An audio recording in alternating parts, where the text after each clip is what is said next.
Assalamualaikum warahmatullahi wabarakatuh. Perkenalkan, saya Rika Amelia dengan NIM 120220228 dari kelas RC dengan dosen pengampu Pak Asirin STMT. Di sini saya akan menjelaskan mengenai pembangunan wilayah berdasarkan teori klaster. Adapun outline yang akan saya bahas yaitu latar belakang kemunculan awal teori keunggulan kompetitif dan klaster, pokok-pokok pemikiran pendekatan keunggulan kompetitif, klaster dan produktivitas, inovasi dan formasi bisnis baru, pembangunan regional dan kebijakan pembangunan regional dengan peningkatan keunggulan kompetitif, dan yang terakhir, kritik atas konsepnya Porter tentang klaster dan keunggulan kompetitif. Selanjutnya, latar belakang. Adapun latar belakang dari konsep yang dikembangkan oleh Porter ini dilatar belakangi berdasarkan lambatnya pertumbuhan ekonomi di Amerika Serikat serta adanya tekanan krisis ekonomi. Maka dari itu, konsep ini bertujuan untuk menjelaskan peran dan dinamika konsentrasi geografis atau klaster industri dalam ekonomi nasional dan kontribusinya terhadap pertumbuhan produktivitas dan daya saing perdagangan. Adapun pendekatan tradisional berdasarkan konsep ini yaitu perbaikan lingkungan dan iklim bisnis bersaing secara agresif untuk investasi dan pabrik baru, pembangunan industri-industri berteknologi tinggi, dan yang terakhir pembangunan pertumbuhan yang tinggi dengan cara berinvestasi pada infrastruktur dan proyek kawasan industri. Adapun target dari konsep ini yaitu untuk menciptakan keunggulan kompetitif dengan mengembangkan kebijakan klaster. Kemudian, pokok-pokok pemikiran pendekatan keunggulan kompetitif. Yang pertama, pembangunan berfokus pada keunggulan kompetitif, bukan penciptaan lapangan kerja. Yang kedua, pembangunan berbasis klaster yang mencerminkan inti dari pendorongan terciptanya lapangan kerja dan upah. Yang ketiga, pembangunan kekuatan yang ada saat ini yang berpotensi untuk dikembangkan. Yang keempat, pengembangan strategi pembangunan daripada daftar tindakan. Yang kelima, pembangunan dengan prioritas dan urutan. Dan yang keenam ataupun yang terakhir, pembangunan berdasarkan data, bukan politik atau pemikiran penuh harapan semata. Maka dari itu, Porter menyarankan agar kebijakan pengembangan regional difokuskan pada pengembangan keunggulan kompetitif. Selanjutnya, faktor-faktor yang menentukan keunggulan daya saing. Yang pertama ada faktor endowment, yang kedua keunggulan secara makroekonomi, dan yang ketiga keunggulan secara mikroekonomi. Faktor endowment merupakan sumber daya yang telah dimiliki ataupun yang sudah ada di wilayah tersebut seperti lahan, kesuburan tanah, iklim, sumber daya alam, bentang alam, pemandangan alam, lingkungan, dan lain-lain. Sedangkan keunggulan secara makroekonomi seperti kebijakan moneter, pembangunan manusia, serta kelembagaan politik yang efektif. Adapun keunggulan secara mikroekonomi seperti kualitas lingkungan, pengembangan klaster, kecanggihan, strategi, dan operasional perusahaan.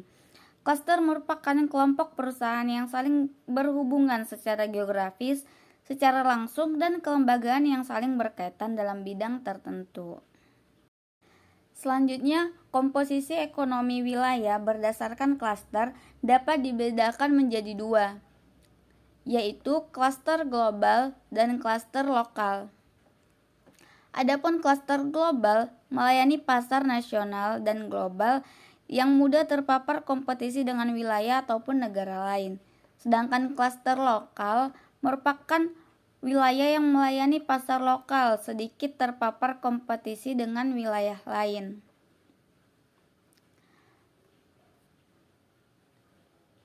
Selanjutnya, sumber-sumber keunggulan kompetitif, di mana konteks lokal yang mendorong bentuk investasi yang cocok dan di-upgrade secara berkesinambungan. Dan yang kemudian kompetisi vigorous di antara pesaing-pesaing lokal.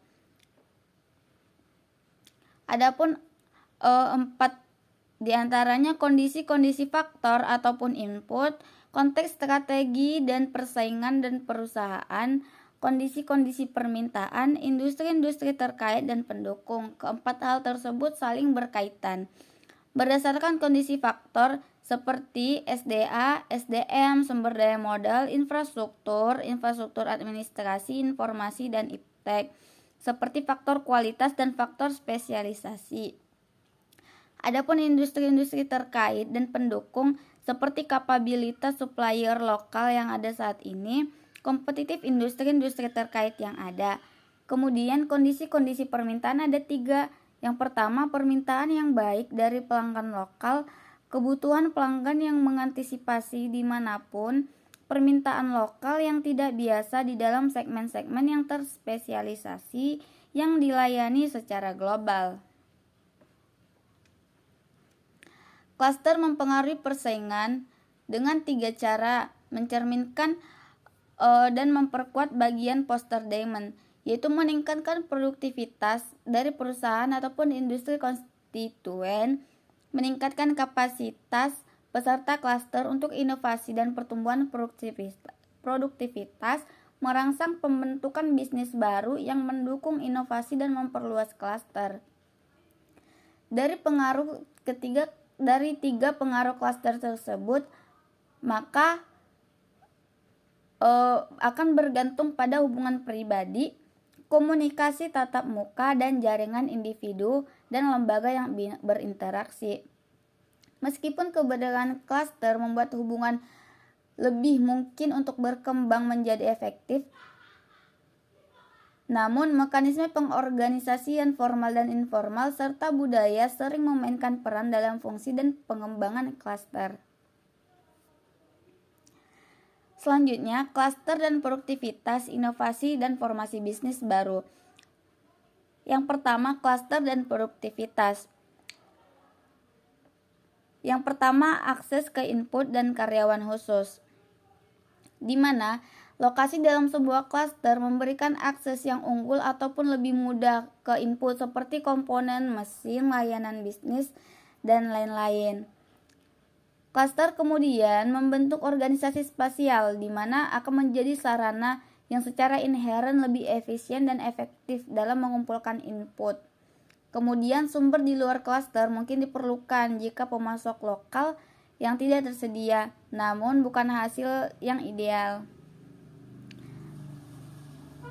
Kemudian akses ke informasi, di mana pasar yang luas, teknis, dan informasi khusus terakumulasi di perusahaan ataupun lembaga lokal dalam sebuah klaster yang dapat diakses lebih baik ataupun lebih mudah dan memungkinkan perusahaan untuk meningkatkan produktivitasnya dengan mendekati batas produktivitas. Hal ini berlaku pada aliran informasi antar unit dari perusahaan yang sama. Kedekatan pasokan, keterkaitan teknologi, dan lain-lain akan memupuk kepercayaan dan memfasilitasi aliran informasi di dalam kelompok. Dan memperoleh informasi mengenai kebutuhan pembeli merupakan kasus khusus penting dari manfaat informasi klaster, serta pembeli yang canggih sering merupakan bagian dari kelompok dan peserta klaster lainnya. Yang ketiga, komplementaris, yaitu klaster yang meningkatkan produktivitas tidak hanya melalui perolehan dan perakitan input, namun juga berdasarkan fasilitas saling melengkapi antar aktivitas peserta klaster. Adapun beberapa jenis yang saling melengkapi yaitu produk pelengkap untuk pembeli, pelengkap pemasaran, dan komplementaris. Yang keempat, akses ke institusi dan barang publik, di mana klaster ini membuat banyak input yang tidak akan mahal menjadi barang publik ataupun semi publik, sehingga kemampuan untuk merekrut karyawan yang sudah dilatih dalam program pelatihan lokal seperti menghilangkan ataupun dapat menurunkan biaya pelatihan internal. Kemudian perusahaan juga sering mengakses infrastruktur khusus saran dari ahli di lembaga lokal dan sejenisnya dengan biaya yang lebih rendah. Selain itu, barang publik atau semi publik di lokasi klaster sering merupakan hasil dari investasi swasta dalam program pelatihan, infrastruktur swasta, pusat kualitas, dan bentuk-bentuk lain yang menguntungkan klaster. Investasi swasta dalam barang publik khusus klaster atau barang publik semu merupakan manfaat kolektif yang dirasakan oleh peserta klaster, dan seringkali investasi swasta terjadi melalui asosiasi perdagangan ataupun mekanisme kolektif lainnya.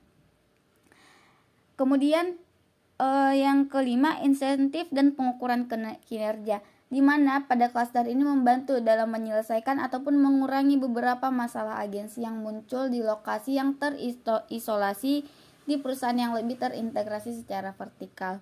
Klaster ini meningkatkan insentif dalam perusahaan demi mencapai produktivitas yang tinggi dengan beberapa alasan. Yang pertama, tekanan kompetitif, di mana persaingan berbasis lokal memiliki efek insentif yang kuat karena mudahnya perbandingan yang konstan dan karena rival lokal memiliki keadaan umum yang serupa, sehingga persaingan harus dilakukan pada dimensi lain. Kemudian yang kedua yaitu tekanan kompetitif dalam sebuah klaster yang diperkuat dengan tekanan teman sebaya, bahkan di antara perusahaan tidak langsung ataupun tidak bersaing. Dan yang terakhir itulah klaster dan itulah penjelasan mengenai klaster dan produktivitas. Selanjutnya klaster dan inovasi, di mana perusahaan-perusahaan dalam sebuah klaster sering dapat lebih jelas dan cepat memahami kebutuhan pembeli baru. Seperti halnya kebutuhan pembeli yang saat ini, di mana perusahaan-perusahaan dalam sebuah klaster mendapatkan manfaat dari konsentrasi perusahaan dari pengetahuan dan hubungan pembeli, penjajaran perusahaan dalam industri, konsentrasi entitas, dan kecanggihan pembeli. Dan perusahaan klaster sering dapat membedakan pembeli lebih cepat daripada pesaing yang terisolasi. Kemudian partisipasi klaster menawarkan keuntungan dalam memahami kemungkinan teknologi operasi atau pengiriman baru. Kemudian yang ketiga, keuntungan potensial dari klaster dalam memahami kebutuhan dan peluang untuk inovasi adalah signifikan. Namun, sama pentingnya dengan fleksibilitas dan kapasitas untuk bertindak dengan cepat. Dan yang terakhir, pada keadaan tertentu, partisipasi klaster dapat menghambat inovasi. Ketika sebuah klaster berbagi pendekatan untuk bersaing, seperti grouping, maka akan memperkuat perilaku lama, menekankan ide, dan menciptakan kekacauan yang mencegah adopsi perbaikan. Klaster juga mungkin tidak mendukung inovasi yang benar-benar radikal, yang cenderung membatalkan bakat, informasi, pemasok, dan infrastruktur yang ada. Maka dalam keadaan seperti ini, peserta klaster mungkin tidak lebih buruk pada prinsipnya daripada perusahaan yang terisolasi. Kemudian, klaster dan formasi bisnis baru, di mana manfaat klaster sebagai alat pengembangan ekonomi wilayah yaitu meningkatkan keterkaitan dan limpahan untuk mendorong perkembangan ekonomi yang pesat, meningkatkan jumlah perusahaan terkait, dan yang terakhir meningkatkan efisiensi dan efektivitas kebijakan ekonomi tradisional.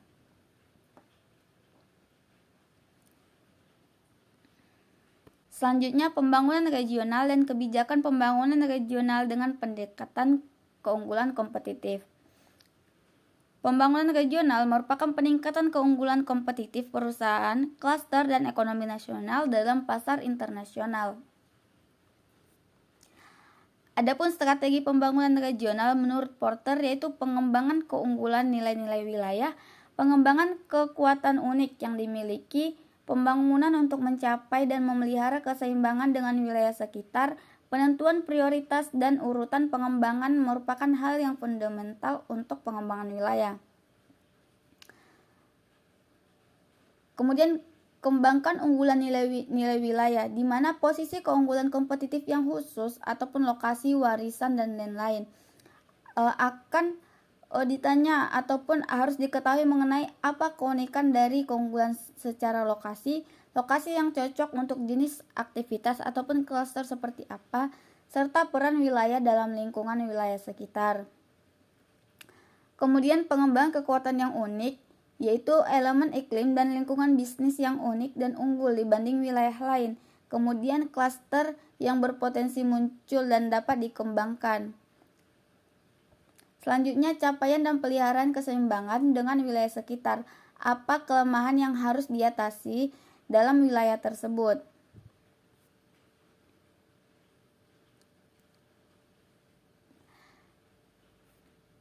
Kemudian, Foster menyarankan cara mengembangkan klaster yang melibatkan peran pemerintah dan swasta. Maka perlu dilakukan hal-hal seperti upaya stabilitas makroekonomi dan politik, tingkat kapasitas ekonomi mikro secara umum, tetapkan aturan ekonomi mikro secara keseluruhan dan insentif, kembangkan dan implementasi program tindakan ekonomi yang positif, fasilitas pengembangan dan peningkatan klaster, serta dorong fasilitas dan berikan insentif agar muncul tindakan kolektif yang dilakukan oleh sektor swasta.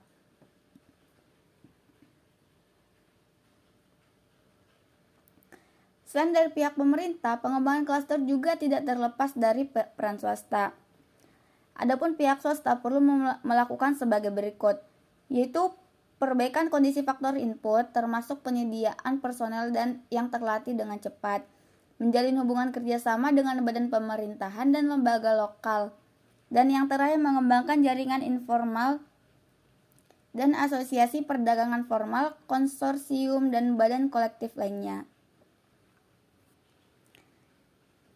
Selanjutnya, kebijakan ekonomi yang mendukung pengembangan klaster, yaitu peningkatan daya tarik lingkungan dan iklim ataupun investasi, pendidikan dan pelatihan tenaga kerja terampil, pembangunan infrastruktur sains dan teknologi, pencapaian standar kualitas dan lingkungan, perlindungan sumber daya alam, pembangunan infrastruktur fisik dan pendukung spesialisasi wilayah, penyediaan informasi pasar, dan yang terakhir pengembangan promosi ekspor.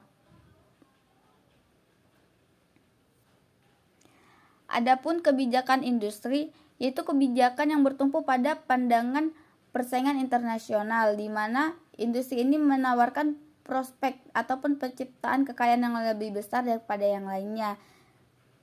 Kemudian kebijakan industri melihat keunggulan kompetitif yang ditentukan berdasarkan peningkatan pengembalian skala. Mengingat skala merupakan hal yang penting, pemerintah harus memelihara industri-industri baru yang diprioritaskan hingga mencapai masa kritis melalui subsidi, penghapusan persaingan internal yang destruktif atau boros. Dan yang ketiga, kebijakan industri cenderung memusat keputusan intervensi di tingkat nasional. Melalui intervensi seperti itu, maka pemerintah berupaya dalam memiringkan hasil kompetitif ataupun pasar internasional untuk kepentingan negara. Namun, terkadang gagasan kebijakan industri mencerminkan pandangan zero sum dari persaingan internasional, di mana ada kumpulan permintaan tetap untuk dilayani dan tujuannya merupakan mendapatkan bagian yang lebih besar untuk negara tertentu.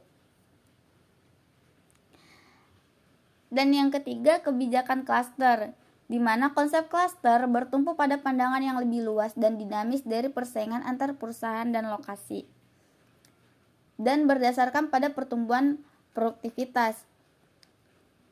Kemudian teori klaster merekomendasikan perusahaan asing, di mana perusahaan asing ini dapat meningkatkan eksternalitas dan produktivitas klaster dan aktivitas mereka di suatu negara ataupun negara berkontribusi langsung ke lapangan kerja dan investasi lokal.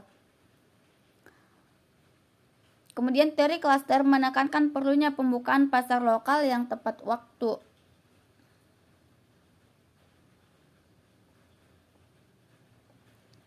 Kemudian pentingnya inisiatif di tingkat negara bagian dan lokal.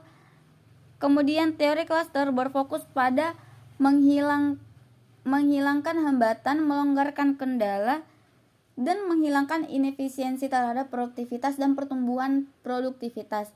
Di mana dalam penekanan teori klaster ini bukan hanya pada pangsa pasar, namun pada peningkatan dinamis, di mana pandangan mendasar kebijakan klaster mengenai persaingan merupakan jumlah positif, di mana peningkatan produktivitas dan perdagangan akan memperluas pasar dan banyak lokasi dapat makmur jika mereka menjadi lebih produktif dan inovatif.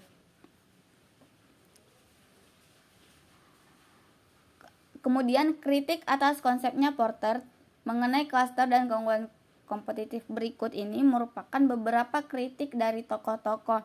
Yang pertama, kritik dari Gordon dan MC Chan pada tahun 2000, di mana kejelasan konseptual dari kelompok telah ditantang dan khususnya keterkaitan gagasan dengan keragaman pendekatan teoritis yang ada untuk aglomerasi geografis.